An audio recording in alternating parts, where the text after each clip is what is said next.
আসসালামু আলাইকুম রহমতুল্লাহ। জামাত ইসলামের উত্থান উত্থান মানে সংগঠন বড় হওয়া, এগিয়ে যাওয়া, শক্তিশালী হওয়া। এটা অনেকেই তো মানতে পারতেছে না। অনেকের গায়ে আগুন লেগে গেছে, অনেক বুদ্ধিজীবীর গায়ে, অনেক দলের গায়ে আগুন লেগে গেছে। আর ভারতের কথা কি বলবো। এরা তো পারলে জামাত ইসলামকে একবারে এই পিষে মেরে ফেলে। মানে জামাত ইসলাম ক্ষমতায় আসলে ভারতের এই যে আগ্রাসন, যে শোষণ, এগুলো তো বন্ধ হয়ে যাবে। এটা ভারত খুব ভালো করে জানে। এজন্য এই ভারত ভারতের মাথা খারাপ হয়ে গেছে। ইনশাল্লাহ দেশের মধ্যে জামাত ইসলামের একটা সম্ভাবনা সৃষ্টি হয়েছে না? আপনারা টের পাচ্ছেন না? জামাত ইসলামের ব্যাপারে তো মানুষের ইনশাল্লাহ যথেষ্ট পজিটিভ এখন প্রত্যাশা, তাই না? এই ভারতের মাথা খারাপ হয়ে গেছে। ভারত চাচ্ছে এখন এই একটা গন্ডগোল লাগাই দিয়া দেশের মধ্যে একটা তৃতীয় শক্তিকে বসায় দেওয়ার জন্য। কারণ যদি নির্বাচন হয় আর যদি জামাত ইসলাম ক্ষমতায় চলে আসে, তাহলে তো ভারতের এই যে স্বর্ণের ডিম পাড়া হাঁস হারিয়ে যাবে। এটা কি ভারত মেনে নিতে পারবে? এই ভারতের মাথা ব্যথা। এজন্য ভারত কুত্তার মতো পাগল হয়ে গেছে। ভাদ্র মাসে কুত্তাতে পাগল হয়ে যায়, এই যাকে তাকে কামড় দেয়। এই ভারতের পাগল হয়ে গেছে।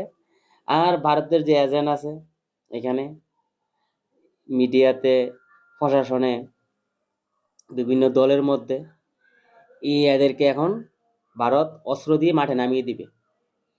সামনে অনেক খুন খারাপি হবে। যদি সুষ্ঠু নির্বাচন হয়, সুষ্ঠু বলতে সুষ্ঠুর অনেকগুলা প্রক্রিয়া আছে।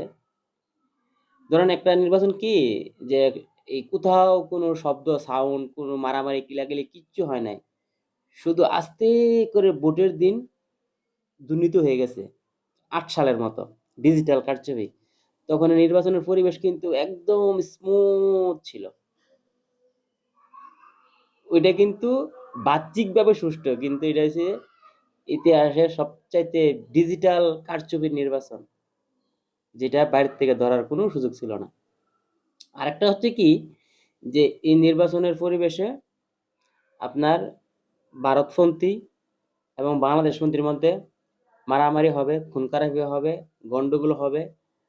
সবশেষে ভোটের দিন জনমতের প্রতিফলন ঘটবে। জনগণ যাকে ভোট দিবে তারাই ক্ষমতা আসবে। মানে ভোট ১০০% ফেয়ার হবে। মানে ভোটের ভিতরে, ভোট কেন্দ্রের ভিতরে ওইখানে কোনো ধরনের কারচুপি হবে না। ওইটা হচ্ছে আরেক ধরনের সুষ্ঠু। আর টোটাল সুষ্ঠু হচ্ছে যে, যেটা এই ২০৯১ সালে হয়েছিল, ৯৬-তে হয়েছিল এবং ২০০১ সালে হয়েছিল।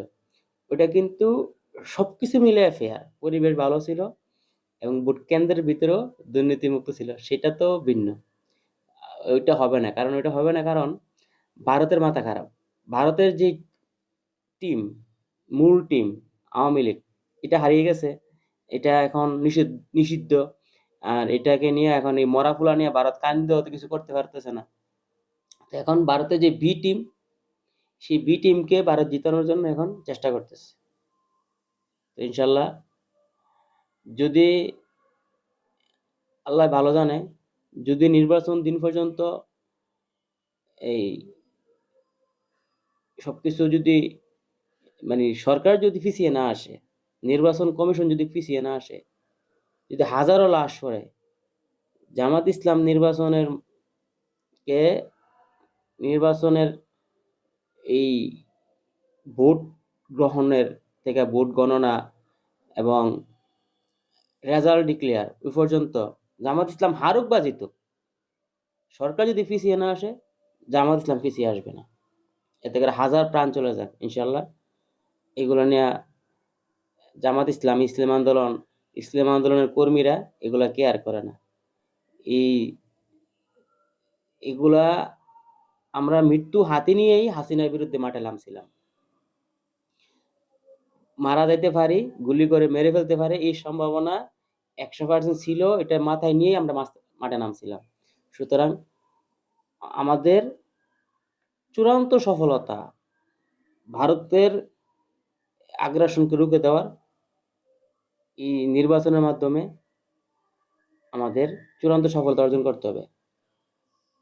আল্লাহর কাছে সাহায্য চাই। আপনারা জামাত ইসলামকে ভোট দিবেন, ভোট কেন্দ্রে যাবেন। যদি সন্ত্রাসী গুল্লিতে কেউ মারা যায়, সেইটা 1 নম্বর হবে জামাত ইসলামের কর্মী। সাধারণ ভোটারের গায়ে একটা আঁচড়ও লাগবে না ইনশাআল্লাহ। আসসালামু আলাইকুম ওয়া রাহমাতুল্লাহ।